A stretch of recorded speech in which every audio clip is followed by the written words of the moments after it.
Entrevista.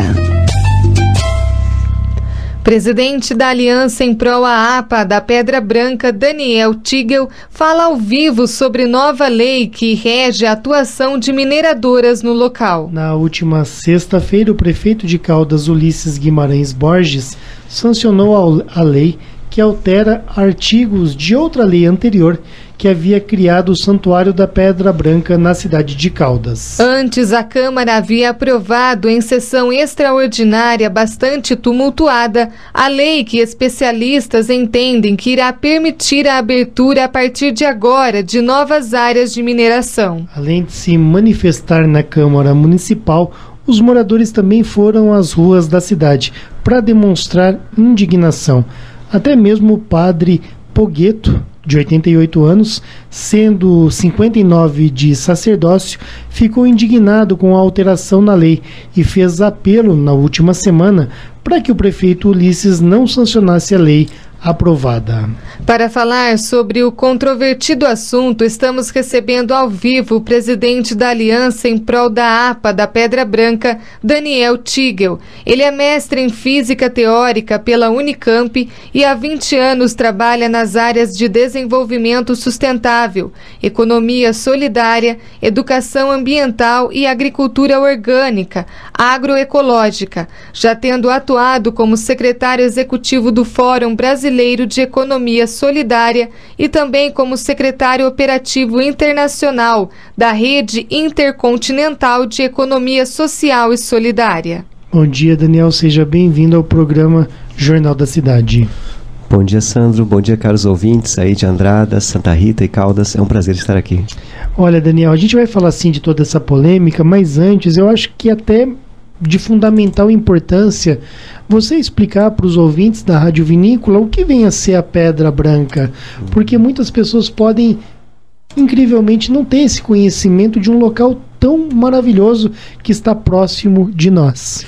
Obrigado, Sandro, com certeza. Na verdade, quando falamos da Pedra Branca, nós falamos de toda uma região, uma grande serra, né?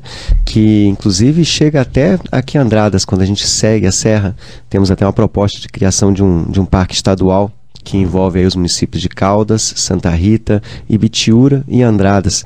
A Pedra Branca é uma região muito especial por uma série de motivos. Em primeiro lugar, ela possui alguns espécimes raríssimos de plantas que em alguns casos só existem na Pedra Branca e em nenhum outro lugar do mundo, tendo sido alvo de pesquisas internacionais, até inclusive um estudioso muito famoso, André Regnell, da Suécia. É uma região muito especial ambientalmente. Mas além disso, ela tem outra importância. A sua composição de pedras, né, por ser na beira mais alta do nosso complexo vulcânico aqui do Planalto de Poços de Caldas, é uma região que captura chuvas. Toneladas e toneladas de água são armazenadas nas frestas das pedras e elas são uma zona de recarga que abastece rios importantes da bacia do Rio Grande, como o Rio Mogi e o Rio Pardo. Então é uma região importantíssima, não só para Caldas, como para a região e para o mundo. E quando você fala em animais, são animais aí que provavelmente não se vê mais em abundância, pássaros. Exato. Alguns pássaros raríssimos ocorrem aqui, inclusive a onça parda já foi averiguada na região, e o bugio, um dos tipos de bugio muito raros também, que só acontece nessa região, porque ela mistura características muito especiais.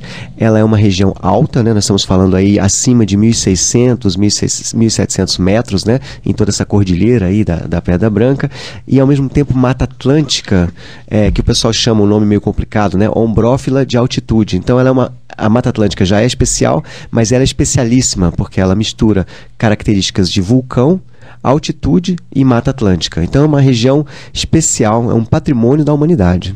E veio um europeu fazer um estudo aqui que foi um estudo reconhecido. Sim, vários estudos, né? Ele identificou dezenas de plantas que não eram conhecidas na Europa na época. Ele é um grande nome, um dos maiores botânicos que a gente tem na história, Andrés Regnell, e inclusive tem um setor, né, na Universidade de Uppsala, na Suécia, totalmente dedicado aos estudos desse intelectual, e ele viveu e morreu em Caldas. Isso é muito interessante. Agora, nós temos ali na Pedra Branca a vegetação intocada. como no dia que chegou Pedro Álvares Cabral ao Brasil? Não podemos dizer isso. É uma região também muito interessante do ponto de vista cultural. Toda a parte de agricultura, vitivinicultura, artesanato de palha, é uma civilização riquíssima, que é o berço também do nosso município de Caldas. Ali foram os primeiros povoamentos anteriores mesmo à criação da comarca em Caldas. Ou seja, quando a gente fala que Caldas tem 204 anos, a região ali da Pedra Branca ela é inclusive anterior. Então é uma região muito bonita, que sempre soube conviver de maneira integrada com essa natureza exuberante, fazendo suas atividades de agricultura, agroindústria, toda a tradição do vinho, da uva, do suco, e também da parte do milho. Tem um milho especial que é desenvolvido lá, de gerações e gerações, passado por paiol, que é o milho azteca, e o vinho, inclusive, a uva, é uma uva especial de lá também, que foi desenvolvida e melhorada na própria região. Então não se pode falar de uma natureza intocada, o que se pode falar é de uma área especial, muito especial. Interessante, inclusive tem ali o senhor Regina, esqueci o nome dele, que faz um estudo com relação ao vinho na cidade de Caldas. Sim. Me fugiu o nome agora. É o pessoal da EPAMIG, né? Exatamente. Sim, ganharam prêmios internacionais. Exato. Sim, tem um trabalho fantástico lá. A EPAMIG ganhou prêmios agora, acho que, se não me engano, foi na Bélgica, de um vinho de excelente qualidade. As nossas uvas são maravilhosas, né? Extremamente adaptadas à região, e com algumas características especiais muito diferentes, por exemplo, da uva do Rio Grande do Sul ou da uva na região de São Francisco. É uma uva muito própria nossa, boa para consumo de mesa, mas também muito boa para a produção do vinho, né? Tá. Agora, Daniel, o que aconteceu em 2006? Houve uma resolução, um projeto que a Câmara aprovou, e o que ele determinava? É muito bonito esse processo de 2006, vale a pena todo mundo conhecer a história, né? Caldas passou por processos muito traumáticos. Até hoje a gente sofre as consequências da presença da INB e tudo que ela levou, né? Deixou uma enorme cratera com possibilidades aí de vazamento de lixo radioativo. Então a população de Caldas sempre esteve muito atenta a esses problemas. A mineração foi chegando em Caldas de maneira bastante sorrateira, com várias irregularidades, e foi se consolidando à mercê do desejo da população. Isso a partir de 1980, por mais aí, ou menos? Década de 80. E nesse período vários problemas foram chegando junto com a mineração, então houve uma grande força-tarefa na cidade, que durante um prazo de mais de um ano fez estudos profundos sobre a área e conseguiu colocar um projeto de lei para discussão na Câmara. Demorou 6 meses tramitando na Câmara e foi aprovado. Então, em 2006, aprovou-se ali a criação de uma área de proteção ambiental, Santuário Ecológico da Pedra Branca. É isso que protege a Pedra Branca desde 2006 e que tem garantido que as atividades de mineração ficaram restritas aos seus locais de origem.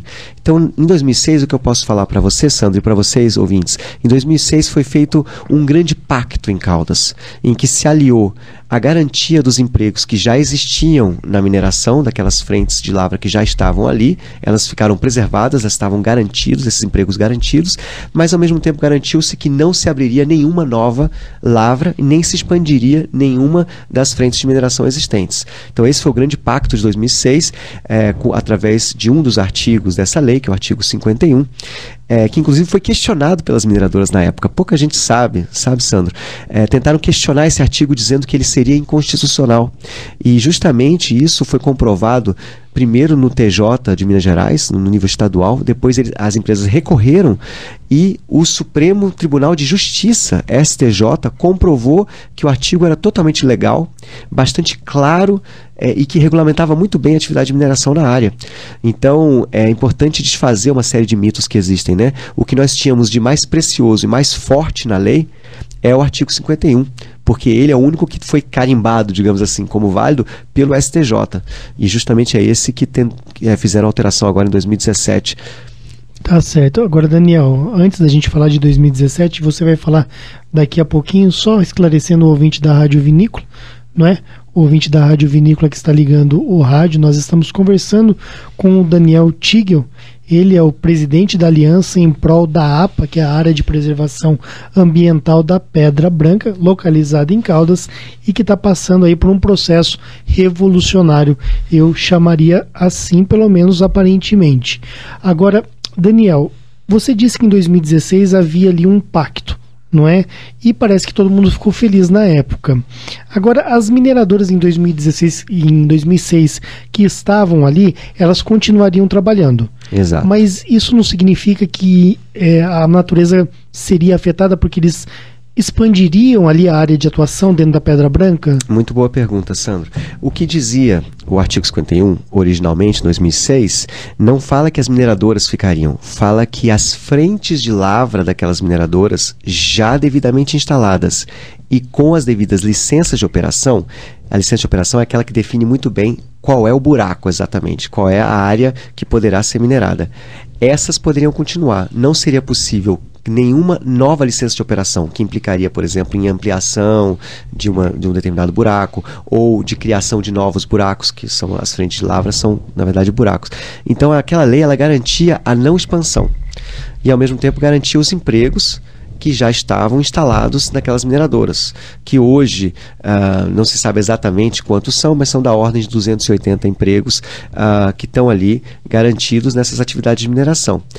Os únicos empregos ou atividades que poderiam ser ameaçadas seriam de atividades minerárias que nesse período fizessem alguma ilegalidade e com isso recebessem os seus autos de infração e coisas assim e não pudessem mais ou perdessem a sua licença de operação. Mas aí é que nem o jogo de futebol, né? Você não pode querer mudar as regras do jogo porque você está jogando errado e cometendo falta. Você cometeu a falta, você tem que pagar, né?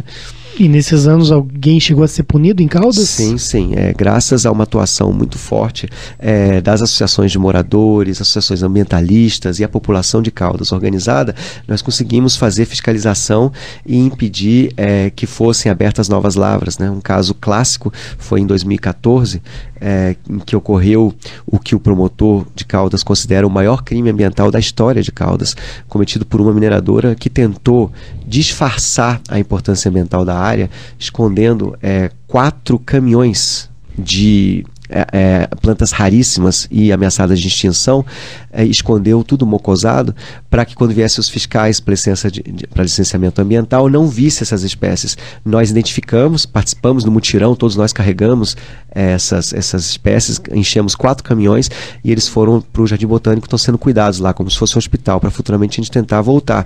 Ali eles estavam tentando de maneira sorrateira e por pressão e com apoio do atual prefeito, inclusive o prefeito foi para Varginha na reunião do Copan, que é onde seria decidida sobre essa abertura de novas lavras, 4 novas lavras de uma mineradora. Ele foi lá defender isso e foi uma coisa foi um vexame que nós passamos na cidade, porque o prefeito da nossa cidade foi até Varginha se apresentar lá enquanto prefeito para defender uma coisa que foi considerada ilegal, inclusive que caiu e graças a Deus foi impedida pela nossa atuação conjunta, pela também atuação do promotor da região lá da nossa comarca. Então, o que nós temos é que de 2006 para cá houve tentativas de mineradoras de abrir novas lavras ou de tentar fazer voltar a funcionar lavras que estão totalmente irregulares. Nós temos algumas que estão extremamente irregulares. Só para ter uma ideia, Sandro, a área da APA é de 12 km². Nós temos hoje da ordem de 14 buracos, 14 frentes de lavra. Desses, 6 a 8 estão em funcionamento. Outros 6 a 8 buracos, frente de lavra, já foram desativados por alguma irregularidade ou por não estarem com licença de operação, por vários motivos. E eu posso afirmar para você, Sandro, até agora a gente não viu nenhuma recuperação dessas áreas, que é um argumento que é utilizado muito de que depois que eles vão embora, eles vão recuperar a área. As que fecharam até hoje, o buraco está lá. E o projeto de 2006 previa essa recuperação? Isso a lei já não tem a ver com o município, isso é lei estadual e federal. Uma mina, quando ela vai fechar, ela tem que ter o PAFEM, que é o Plano de Fechamento de Mina, que é o momento em que ela tem que recuperar aquela área. Claro, não dá para recuperar uma área minerada, porque é um buraco e já se perdeu o reservatório de água, já se perdeu o habitat das plantas e dos animais. Mas pelo menos botar algumas árvores ali mesmo, tentar buscar a compensação. Isso até agora nós não temos notícia. Bom, Passaram-se 10 anos de 2006 a 2016. 2016 aconteceu a eleição, 1º de janeiro de 2017 entrou uma Câmara nova lá em Caldas, não é? E de lá para cá. Nós já sabíamos que isso poderia acontecer, o que aconteceu. Nós estávamos toda semana vigilantes na Câmara. Por quê? Porque nos últimos 2, 3 anos, graças à participação forte das associações ambientalistas e da Aliança e outros, nós fizemos um bom trabalho no Conselho Gestor da APA da Pedra Branca, garantindo que a lei fosse cumprida, simplesmente a lei fosse cumprida. E nós percebíamos que havia muita pressão econômica na tentativa de fazer a abertura de outras lavras. Nós percebemos isso pela ida do prefeito a Varginha tentando defender a abertura de 4 novas lavras, graças a Deus foi impedida. Nós percebemos o prefeito, ele assinou uma anuência 4 dias depois de ter sido reeleito, ou seja, no dia 6 de outubro de 2016, ele assinou uma anuência que deveria ter passado pelo Conselho Gestor. Graças a Deus nós derrubamos na Justiça isso também. Depois, então com isso ele tentou abrir uma outra que estava fechada. Depois houve toda uma série de movimentações extremamente irregulares que nós percebemos, né? Em que houve uma tomada, podemos dizer assim, do Conselho Gestor da APA, por principalmente passou a ter maioria de pessoas representantes da prefeitura e das mineradoras em março de 2017. E aí eles tomaram a maioria. E a primeira coisa que fizeram, o primeiro ato, foi em junho de 2017, aprovarem uma anuência para tentar recuperar uma outra mineradora que estava fechada e estava irregular na época. Graças a Deus nós derrubamos essa anuência também na Justiça. E inclusive nós derrubamos 2 indicações que o prefeito tinha colocado, do irmão dele, secretário de governo, e da sua secretária de planejamento, que ela era inclusive presidente do CONGEAPA. A Justiça suspendeu a sua participação como integrantes do Conselho por irregularidades. Então nós percebíamos, por isso que eu estou dando essa introdução, Sandro, nós percebíamos que como ali, entre aspas, a torneira estava fechando, nós percebemos, opa, eu acho que eles vão querer mudar a regra do jogo. E nós ficamos de olho na Câmara, até que de repente, no dia 27 de novembro, aparece do nada um projeto de lei que vai alterar justamente o artigo 51. E esse projeto de lei, Sandro, foi aprovado a toque de caixa, uma coisa incrível. É uma alteração da lei que altera a vocação da cidade. Que deve ter um debate aberto, franco. Aliás, não se deveria nem cogitar aprovar, mudar a lei. Uhum. Mas já que estão cogitando, estamos numa democracia. Claro. Então vamos debater. Estamos abertos ao debate. E, então, uma mudança da vocação da cidade. Porque a vocação de Caldas nesses últimos 204 anos sempre foi uma vocação do turismo, vitivinicultura, agropecuária e a saúde das águas medicinais. Isso é a vocação de Caldas. Um ato desse, feito a toque de caixa, no finalzinho do ano de 2017, ele muda a vocação de Caldas e transforma Caldas no município minerador. Agora, quando nós apresentamos ontem, inclusive, nós mostramos a questão da manifestação que aconteceu nas ruas de Caldas, porque foram 2 sessões da Câmara bastante tumultuadas e depois na segunda-feira uma passeata pelas ruas da cidade. Exato. Não é? Nós colocamos aqui, Daniel, o que falou o prefeito Ulisses. Vamos tentar reproduzir, não é? Diz o prefeito Ulisses que houve ali um estudo técnico a respeito do novo projeto que foi aprovado e só por conta desse estudo técnico é que ele, prefeito, ele usou inclusive essa expressão que foi colocada pela EPTV Sul de Minas. Após criteriosa análise técnico-jurídica, nós, né, no caso o prefeito, aprovamos o novo projeto. E ele ainda fala assim, que ele ouviu as reivindicações da população antes de tomar a decisão e que a Pedra Branca, ele afirma, vai continuar protegida. Ele garante, então, que novas áreas de mineração não serão abertas. O que você tem a dizer sobre isso, Daniel? Exato. É muito interessante essa nota, nós olhamos ela com carinho. Primeiro, aproveitar que estamos no ar ao vivo. Senhor prefeito, senhora secretária de Meio Ambiente, senhores representantes da Câmara, gostaríamos de ver esses pareceres. Porque nós apresentamos 8 pareceres e laudos técnicos, ambientais e jurídicos que comprovam que sim, serão abertas novas frentes de lavra. Então gostaríamos de ver, porque até agora nós não vimos nenhum estudo que dissesse o contrário do que nós estamos afirmando. Essa nota ela é interessante porque ela fala que não haverá abertura de novas áreas, mas ela não fala que áreas ela se refere. Essa que é a grande pegadinha da mudança da lei. Vou tentar explicar para o senhor Sandro e para todos os ouvintes. A lei original de 2006, ela diz que apenas o buraco, que é a frente de lavra, pode ficar se ele já estava instalado e com a licença de operação. Ali, é aquilo lá. Não ia poder expandir, não ia poder abrir novas. A alteração da lei, ela tem uma pegadinha. Ela muda da área que era aquela área de frente de lavra, da licença de operação, e ela começa a falar do empreendimento, ou seja, a empresa mineradora, e resguardando o seu direito de jazida mineral, que essa é a área que não vai aumentar realmente. O prefeito tem razão ao dizer que não vai ter novas áreas com relação à área que é definida dentro do plano de aproveitamento econômico que é submetido ao governo federal. Ok, só que nós estudamos o que significa isso. Significa que as mineradoras que já estão dentro da APA e já fizeram qualquer atividade de mineração vão poder, dentro da sua área, que é gigante, que é uma poligonal gigante, onde tiver jazidas minerais, abrir novas lavras. Ou seja, o que a lei fez ao alterar foi criar uma espécie de reserva de mercado. A APA está liberada para mineração só nossa, só das empresas que já trabalharam no local, o que vai contra o princípio da livre concorrência.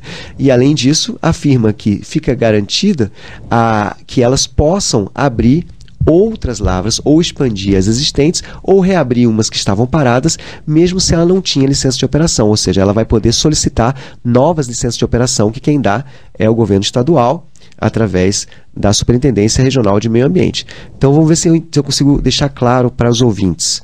A lei, no sentido original, garantia que o buraco, a frente de lavra, pode continuar, e a gente tinha aí uma estimativa de vida de 50, 60, 80 anos pela frente. Dá para aposentar todos os empregados, não tem ameaça de emprego de ninguém.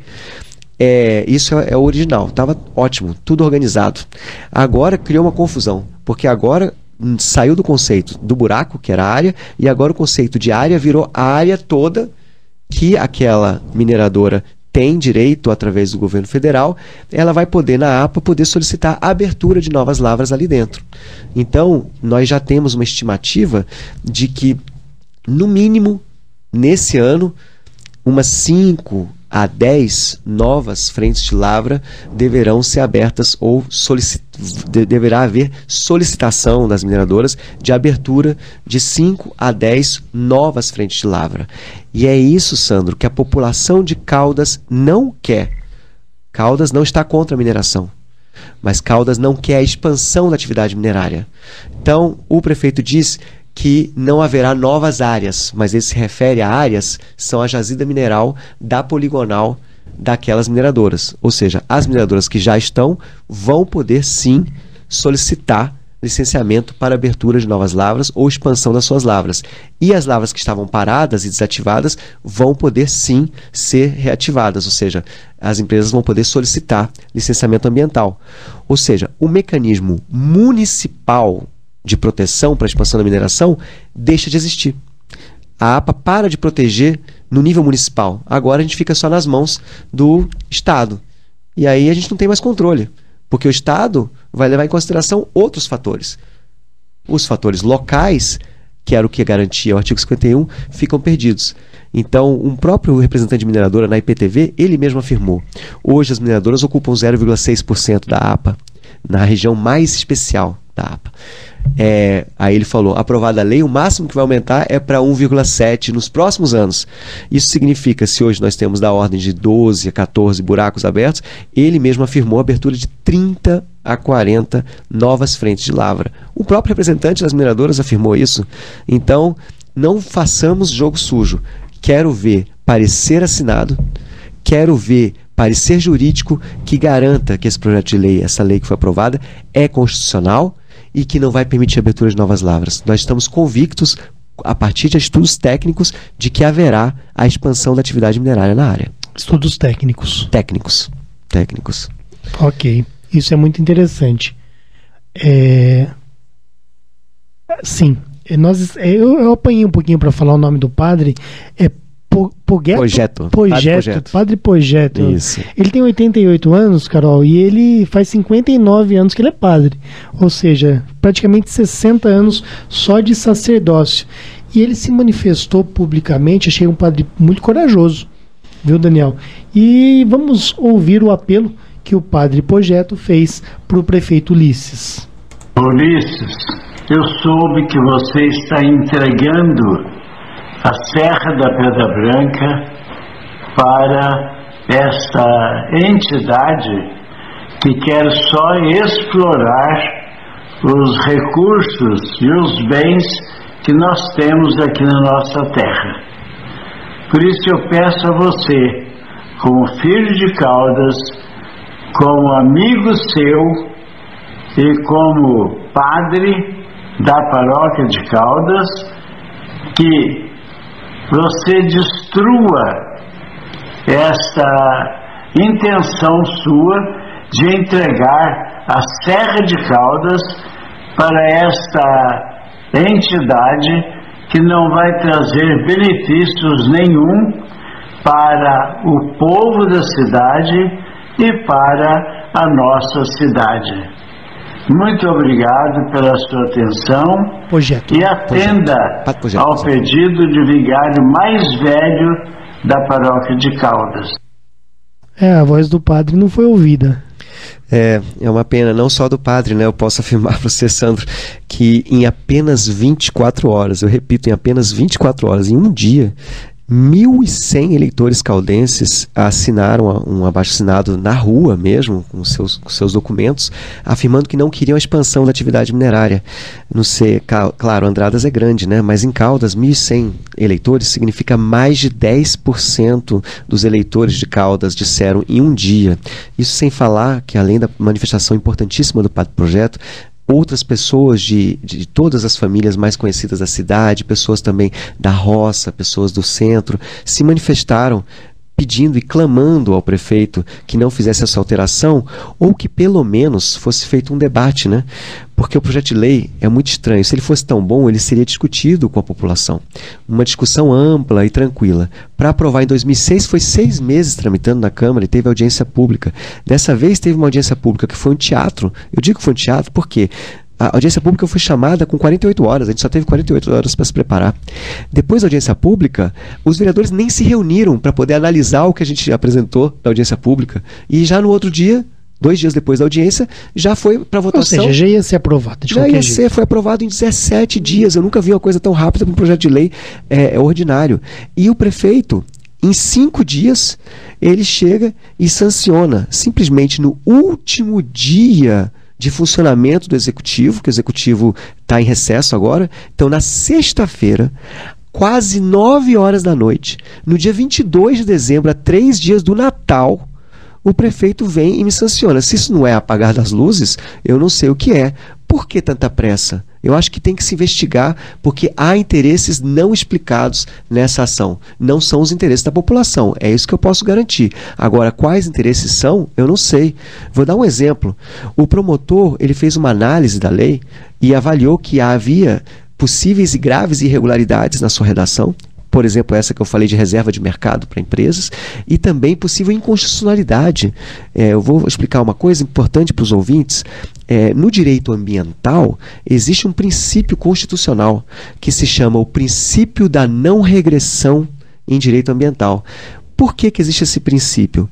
Porque, no geral, quando você faz uma lei para proteger o meio ambiente, os interesses econômicos ficam fazendo pressão. Às vezes elege um vereador, às vezes elege... Enfim, vão pressionando. Esse princípio constitucional é para evitar que essa pressão consiga fazer regredir os direitos que o ser humano tem, do artigo 225, ao meio ambiente equilibrado, à água de qualidade, a poder ter as garantias de fazer agricultura sustentável e tudo mais. Então, há uma possível inconstitucionalidade que foi questionada pelo promotor. Imagine você que uma coisa tão importante como uma recomendação do promotor, ela foi ocultada pela presidente da Câmara. Ela recebeu esse documento, nós temos provas disso, ela recebeu esse documento a 1 1h30 do dia que ia ser a audiência pública. E a audiência foi às 3h. Os vereadores não receberam durante a audiência, ela não citou esse documento na audiência. Depois, no dia seguinte, que era quando os vereadores deveriam refletir, fazer suas alterações e tudo mais, ela não comunicou a existência dessa recomendação do promotor. Apenas após descobrirmos, por fonte do próprio promotor, é que uma das vereadoras solicitou, então, na noite do dia seguinte, que esse documento. E o documento só foi entregue no outro dia, que é o dia da votação, quase ao meio-dia, Sandro. Ou seja, poucas horas antes da votação, 3 horas antes, os vereadores puderam ter acesso a essa recomendação. E o que a recomendação do promotor falava? Cuidado, discutam mais esse projeto de lei, porque ele tem possíveis irregularidades, ele tem possíveis inconstitucionalidades e será objeto de medidas judiciais caso seja aprovado, porque os danos que podem ser gerados por essa expansão numa área tão especial podem ser irreparáveis, Sandro. Irreparáveis. Você não pode mudar a vocação de uma cidade. Você não pode alterar um processo de preservação sem consultar a população, já que os danos podem ser irreparáveis. Então, essa é a nossa grande preocupação que nós temos. Se essa lei, esse artigo, não muda nada, então por que tanta pressa? Por que a toque de caixa? Por que foi assim tudo tão rápido? Várias reuniões que aconteciam em carros, entre vereadores e representantes de mineradoras. Por quê? Porque havia interesse em algumas mineradoras que não tinham nenhum problema hoje, ficaram tão interessadas na aprovação. É por causa da expansão. Só lembrando que a presidente da Câmara, na entrevista que ela concedeu para a EPDV, ela fala desse documento do promotor e, nas palavras dela, não era um documento conclusivo nem definitivo, por isso que não impediu a votação. Carol, temos alguma pergunta? Temos sim, Sandro. A ouvinte, ela não quis se identificar e ela não quis falar ao vivo. Ela pediu para perguntar para o Daniel a respeito do impacto das mineradoras. Ela gostaria que você falasse do impacto em Caldas e do impacto na região, porque, na opinião dela, vai ser um impacto muito grande. Então, se essas mineradoras virem para Caldas, forem vir mesmo, o que pode acontecer? O impacto em todo o local de Caldas e região. Mas seriam as mesmas mineradoras em Novas Lavras? Não vão chegar novas mineradoras. O que vai acontecer são as mesmas mineradoras vão poder expandir a sua área de mineração. 30 pelo menos lavras. Não sabemos. Isso foi informação deles, não sabemos quantos. O que nós já calculamos é que nos primeiros anos, pelo menos de 5 a 10, a gente já sabe o que a gente está vendo aí, o que está acontecendo, de pesquisas e tudo mais. Bem, quais são os impactos de uma mineração? É uma mineração, nesse caso, de granito. Nós não somos contra a mineração, nós vivemos da mineração. Esse auditório aqui, esse estúdio onde nós estamos, é devido à mineração. Mas a mineração, ela tem que saber como é feita, para quê e onde. Não numa região de importância ambiental mundial, como o mapa da Pedra Branca, e não é para alumínio ou para ferro, que são a base para fazer celulares e coisas assim. Não, é para um granito ornamental, sendo que a cada 2 pedras que são retiradas, ficam 8 pedras na forma de rejeitos. Tudo quebrado ali, em cima de nascentes, em região, é uma coisa horrível. Eu aconselho que um dia vocês vão lá visitar para ver os impactos. Então, impactos da mineração de granito na APA da Pedra Branca, tá?